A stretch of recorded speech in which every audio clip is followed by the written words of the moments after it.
In this video, I'm going to show you how to download Ventoy. So it's the first useful tool for creating a bootable USB drivers.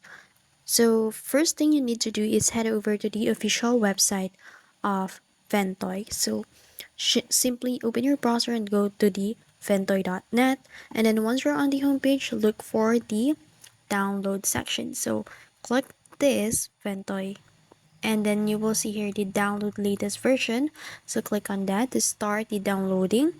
So Ventoy supports both Windows and Linux, so you'll see two options for downloading. So if you're using a Windows, click on the Ventoy Windows zip, and if you're using a Linux, download the linuxstar.gz package, and then the file size is pretty small, so it should download quickly.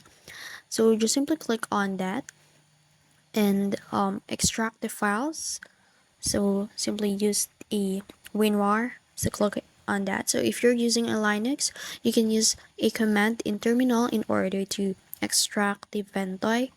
So yeah, extract it now. And then once the extraction is complete, you'll see a folder containing all the Ventoy files, and you're ready to install it onto your USB drives, which I'll cover in another tutorial.